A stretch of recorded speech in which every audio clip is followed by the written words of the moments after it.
When I was a small child, I was terrified of the dark. I still am, but back when I was around 6 years old, I couldn't go a full night without crying out for one of my parents to search beneath my bed or in a closet for whatever monster I thought was waiting to eat me. Even with a nightlight, I would still see dark shapes moving around the corners of the room or strange faces looking in on me from my bedroom window.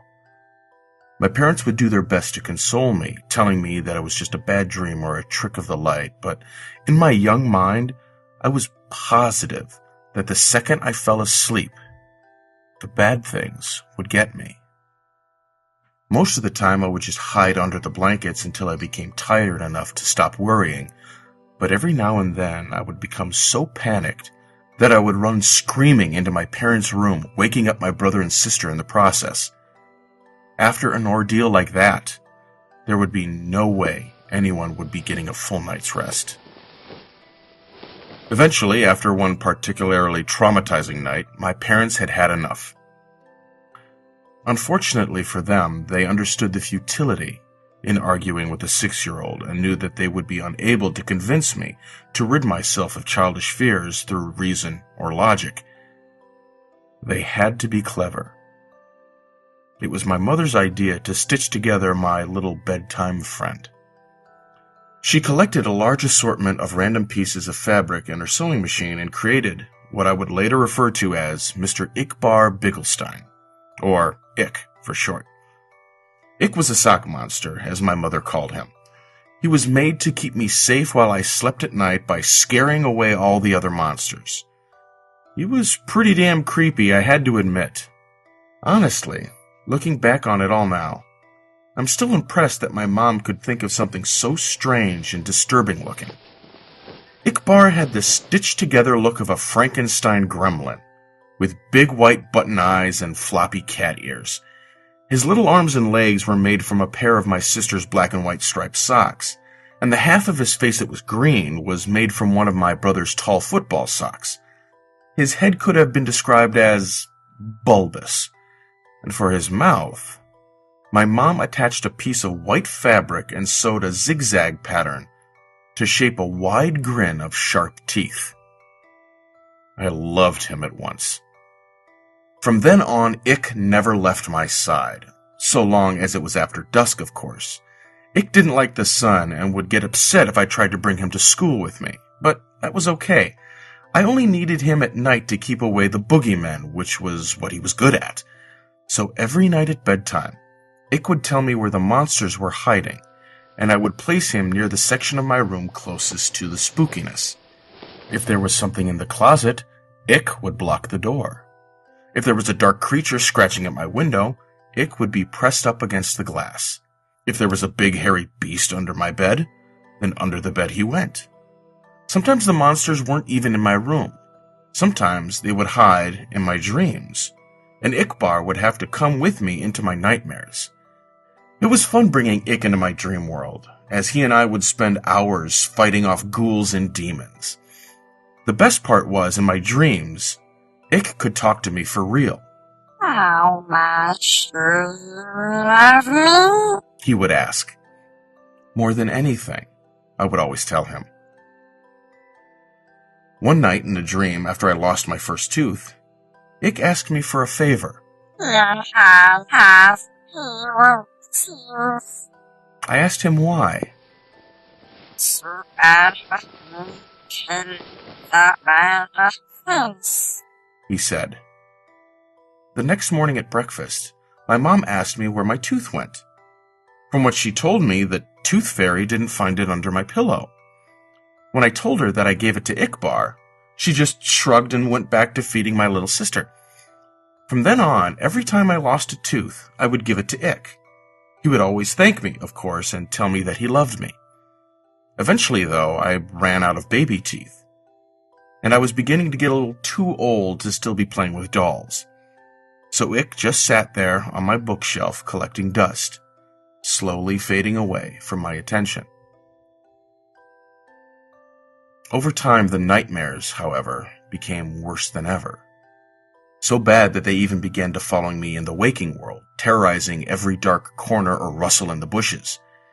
After one particularly bad night biking home from a friend's house where I swore a pack of rabid dogs were chasing me, I got home to find something strange waiting for me in my room.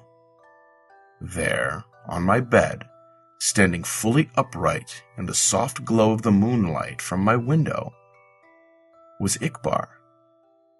At first I just thought my eyes were playing tricks on me again. They had been all evening, so I tried to flick on the lights. Another flick of the light switch, then another, and another, with no change to the darkness. It was then that I started to get nervous. I backed away slowly towards the door behind me, my eyes never leaving the shape of Ick's silhouette, my hand awkwardly outstretched behind, reaching for the doorknob. I was just about to get my ass out of there when I heard the door slam itself shut, locking me into the blackness.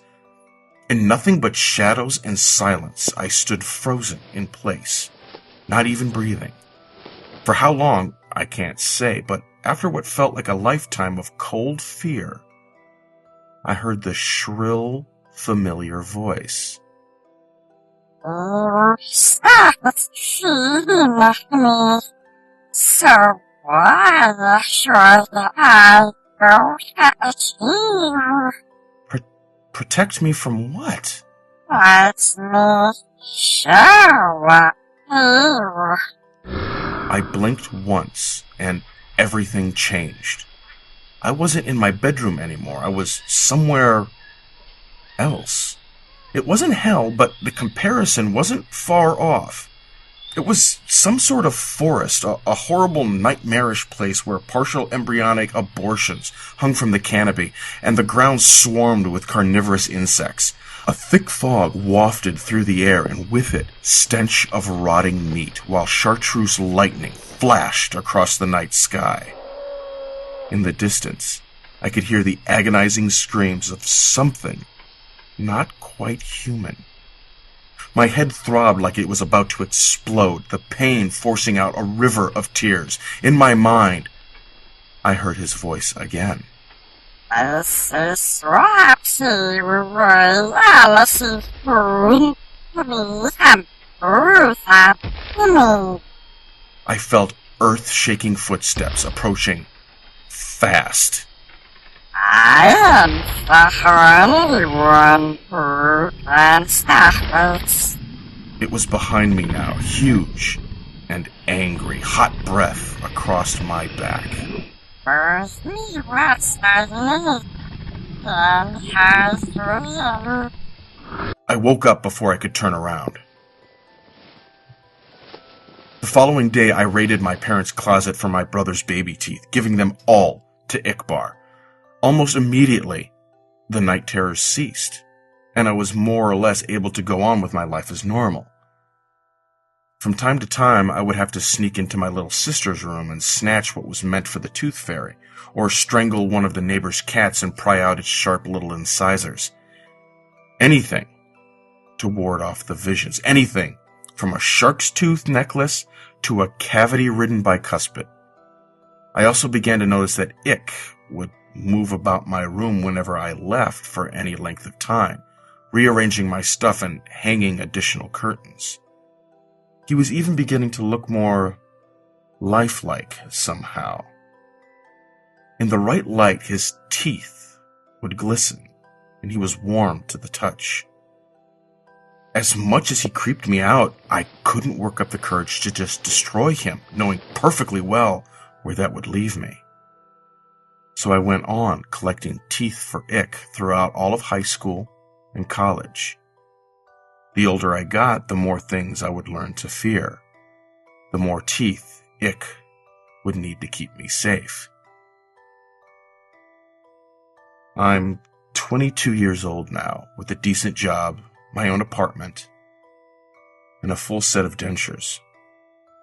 It's been almost a month since Ick's last meal, and the horrors are starting to crowd around me once more.